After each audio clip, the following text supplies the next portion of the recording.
Hello and salam. Welcome to The Muslim Viewpoint, a new podcast series brought to you by American Muslim Today. We are a groundbreaking non-profit digital newspaper which champions civic engagement by informing and empowering the diverse voices of almost 30 million Muslims here in the US and other Western countries. I'm Rifat Malik. I am AMT's editor-in-chief, and today we have an interview with a man who has the distinction of recently being appointed to the Faith-Based Security Council by the Department of Homeland Security. Salam Al-Marayati, president and co-founder of the Muslim Public Affairs Council, or MPAC, will join a group of more than 20 other members to advise the DHS secretary on ways to facilitate trust between the Muslim community and the government, as well as develop ways to ensure the safety and infrastructure of places of worship. Well, earlier this week, he spoke to AMT's reporter Hedija Spahalic. It entails what the title indicates, and that is we are there to advise the Secretary of Homeland Security on issues pertinent to our Muslim community, as other faith leaders will do the same for their communities. So the issues that are important to us are protecting our houses of worship, our mosques. Do we have enough of an infrastructure to support the mosques and secure them? What are the recommendations we can give to the government to enhance security for the mosques? How Muslims feel about security and being securitized, which is the other side of the issue. In other words, are we securitizing mosques too much? And they're feeling like they're always under the scrutiny of the government, and Big Brother is watching. What we need to do to alleviate those fears and to reform policies so in actuality it's not happening. These are the kinds of issues that I'm thinking about right now as we begin deliberating as a commission. And I know as one of the co-founders and as president of MPAC, you guys have done a lot of work to tackle stereotypes and kind of dismantle preconceived negative notions about Muslims in America. So can you tell me a little bit about some of the campaigns you and your organization have undertaken and the kind of impact that they've had? Well, I think the first objective that we had 35 years ago when we started the Muslim Public Affairs Council is to create a new line of leaders. And I'm very proud of the work that we've done in the Young Leaders Program that we have developed, we've supported, we've funded, we've guided, and now you see a culture of leadership in our community from Muslims in their 20s and 30s. That in and of itself changes people's perceptions about our community. That in and of itself enhances the public understanding of Islam.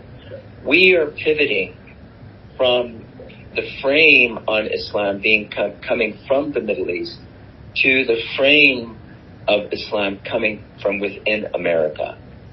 And so strategically, we had made that decision, and we see the fruition of that now with many faces of Islam throughout the country, and that in and of itself has improved the public understanding of Islam. Secondly, of course, is the media. The media in terms of news media now, social media, Hollywood media, stories that are produced about Muslims, making better stories, making Muslims control their own narratives on storytelling about our community. That's something else that we've done through our Hollywood Bureau and through our engagement with media in general. The third aspect is tackling the tough issues. There are issues within our community that people have apprehensions about. For example, we just did a podcast about child marriage and that it is unfounded in the Quran.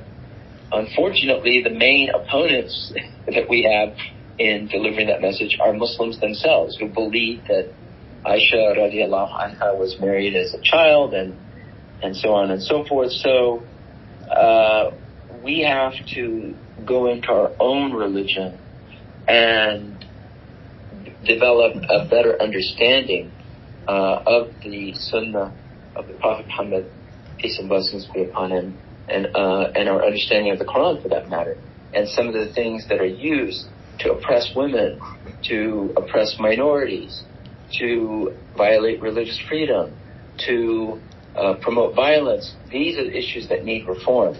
And it's not changing the Quran or the Sunnah.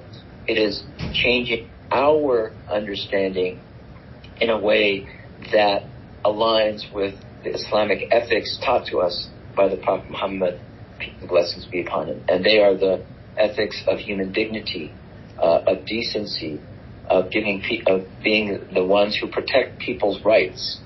And unfortunately, that is not the image that is emanating from the Muslim world today. We all know the problems. These are things that need changing in order to improve public understanding of Islam and Muslims. I do have a couple follow-up questions about your answer here. You mentioned several not organizations, but several groups and bureaus within your organization. Can you tell me a little bit about the Young Leaders Program and the Hollywood Bureau specifically? Sure. The Young Leaders Program has been something that we've had for about 20 years. And we would take young Muslims to Washington, and we had a Young Leaders Summit. And we'd bring 20 of them, and for a week we would orient them on MPAC's mission. The basis of it is Islam. What are the Islamic principles that drives MPAC? And then how we engage with government. And so we would go take them to the White House and the Congress and think tanks and the partner organizations, and that would give them a new way of looking at Washington. That Washington is not our enemy, but is simply a tool, and how to use that tool to benefit our community. From that, we developed the Congressional Internship Program called CLDP, Congressional Leadership Development Program, and you can find it on the website cldp.org. And CLDP is now an 8-week program where Congress asks us to find internships for Muslims.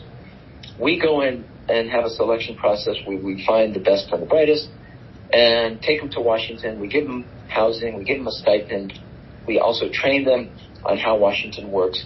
They work in the day on the Hill in Congress, and then at night we have meetings and classes for them. That is a very intense program. Some of them then graduate to actually become staff people in Washington, D.C. So we're building a Muslim brain trust for Washington.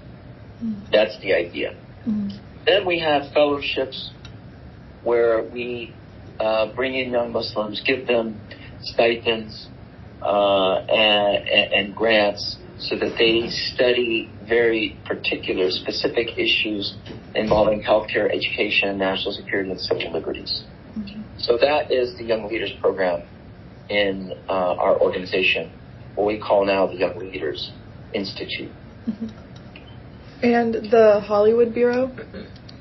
The Hollywood Bureau is a continuous effort of bringing young Muslim talent, screenwriters, and also as people who can pitch stories, who would get their stories not only heard but accepted. And so we would have writing labs, we would have screenwriters workshops, we would have other networking opportunities with their studios, and bring that talent to Hollywood. So we're actually building a Muslim brain trust for Hollywood, just like we're doing for Washington. Earlier we were talking about some issues that Muslims might have been facing, and I want to touch on another. Why do you think there is still that Islamic or Muslim extremism perception in the U.S. that Muslims are kind of the root of terrorism and the problem of terrorism, when research shows that it's white nationalism now that's much more pervasive? Well, that's a PR problem. And let's face it, our enemies have invested more in PR than we have. And when I mean by PR, I don't mean, public relations is a very important issue for us to study as Muslims. The Quran stipulates that part of the zakat can be used to soften the hearts of others. So the question for us is, where do we allocate our budget in softening the hearts of others? And how do we engage others? We tend to speak only to ourselves, which amounts to just crying on each other's shoulders or blaming each other for the problems, and we just get depressed. The Quran gives us a mechanism to get out of that rut. It says, use your zakat money to engage the others. It says, repel evil with good, so that the one with whom there's enmity becomes as if he is your closest and warmest friend. And we're just not applying those Quranic mandates. So our approach then is that we have to invest in engaging others. So it's not necessarily the PR, like we write a press release and we go and schmooze with Hollywood and New York executives and media and try to get polished stories about us. No, it's about changing hearts and minds within media so that they become our allies. That we convert them from being our political opponents or political enemies to becoming our allies and political friends. Building that alliance will then help leverage media in a way to get better stories told about Muslims. So that's one reason. The other reason is because we have enemies. And if those enemies did not do their jobs, they would be replaced with other people who become better enemies to us. In other words, there are people who do not like Islam and Muslims having a strong voice in America, because that means they would have to share the power. They would have to cut up the political pie, and we would have our peace. Keith Ellison said, you better have a seat at the table, because if you're not at the seat at the table, you will be the menu of the table. People will eat you up. So it's not rocket science. We know what's happening. We know why. We just have to think about what we need to do to change the dynamic. And just complaining about it in khutbahs and blaming everybody and not taking responsibility is not the way to change the situation. So that is how we feel that MPAC, Muslim Public Affairs Council, and groups like MPAC now, we have an ecosystem of organizations working in that, are changing the culture so that we are respected and accepted and have a seat at the table.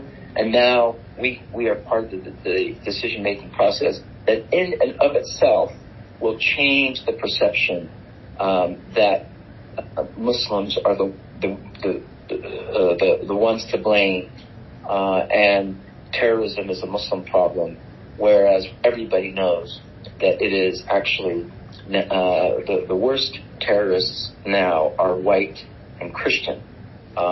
They represent the largest threat to our national security, according to the FBI and the CIA and then the whole national security apparatus.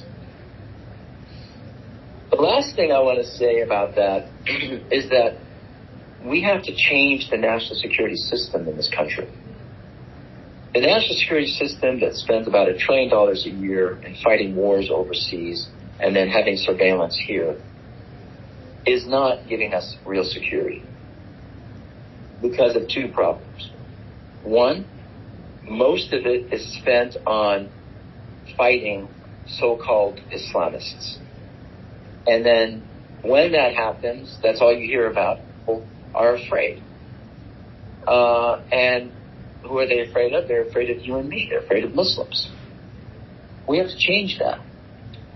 We change that by providing an alternative. National security is one part of our policy. It should not be the predominant part of our policy. What we believe it should be predominant is human security. National security is how we secure the state apparatus and our alliances throughout the world. In other words, it's geopolitics. Why did we go to the Ukraine? Because of NATO. Why did we not care of Syria? Because there's no real oil interests there.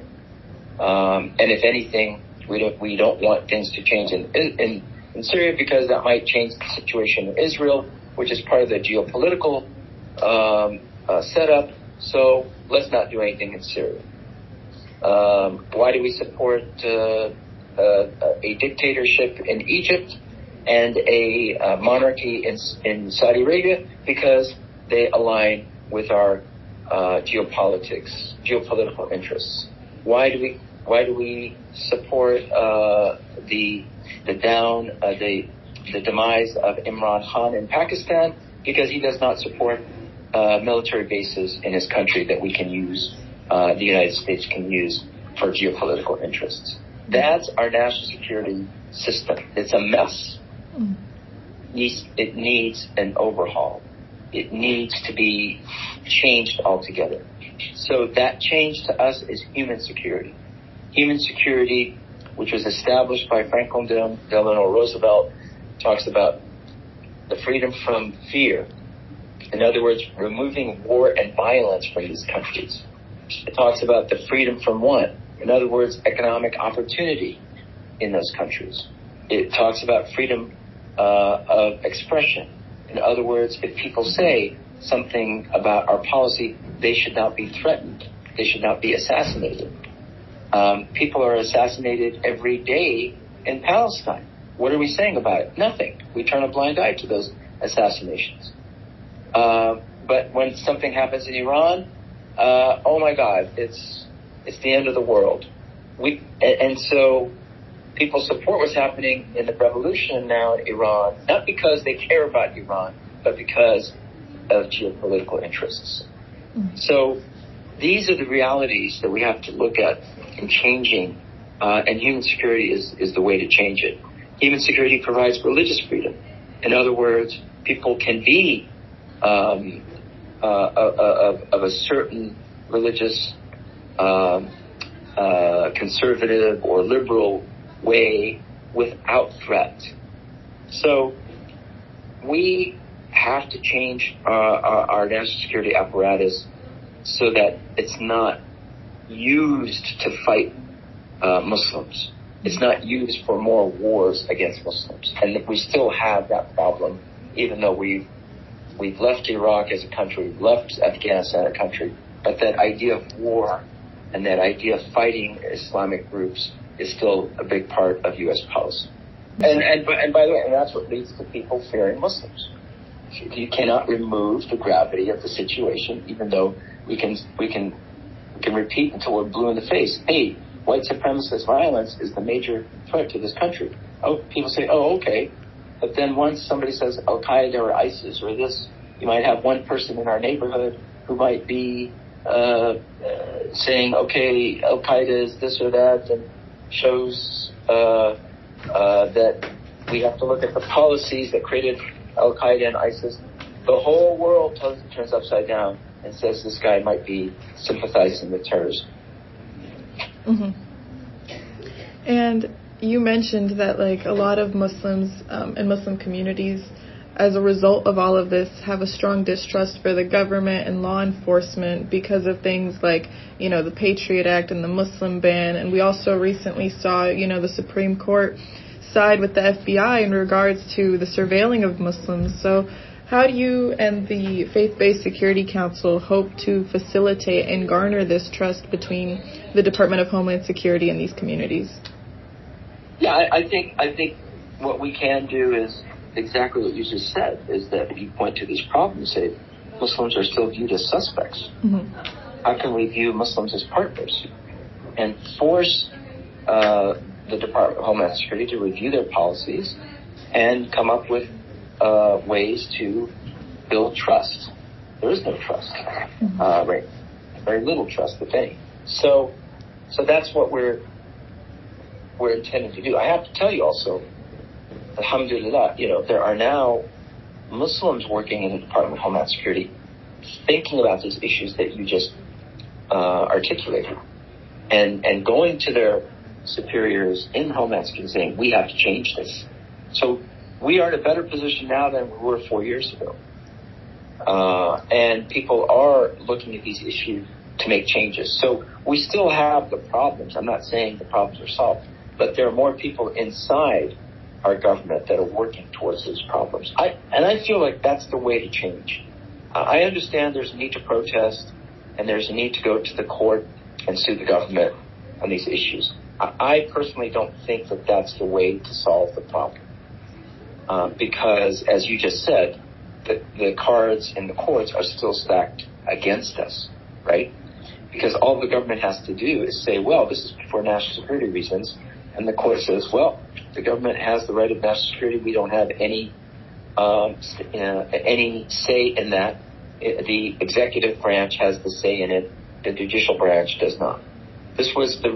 By the way, this was the whole argument of the White House and the executive branch in justifying Japanese American internment camps. And the famous case of Korematsu, the man who went and said that this was a violation of his civil rights, his civil liberties. In interning him, the government said, oh, we had to do it for national security reasons, and the Supreme Court sided with the government. The same thing is happening to this day. So we should know that going into these cases. That's why I believe we have to create changes within the government first before we're going to see more victories in the courts on these issues. And there have been victories. I don't want to downplay it, and I'm not saying don't use the litigation route. Definitely use it, but understand what the limitations are. Mm-hmm. We're utilizing the government engagement, the civic engagement route, and I think those two should work hand in hand. Does that make sense? Did I answer your question? Yes, thank you. And as someone who has been involved in Muslim advocacy work since the 80s, how far do you think Muslims have come in terms of electoral and civic engagement, and what more do you think needs to be done? We've come a long way, but we've only scratched the surface. I mean, before, who would imagine? What is it now? About 15 or 20 Muslims are now in state houses. Mm-hmm. We've never had that before. Mm-hmm. We've never had three Muslims in the U.S. Congress, and Andrew Carson, Ilhan Omar, and Rashida Tlaib all won their re-election. Keith Ellison won re-election by very thin, narrow margin to remain as Attorney General for the state of Minnesota. The only Attorney General in the country that has won a case against police brutality, I believe. So we've come a long way, and alhamdulillah, it's looking back from where we were to where we are now. It's leaps and bounds that we've made progress in that arena.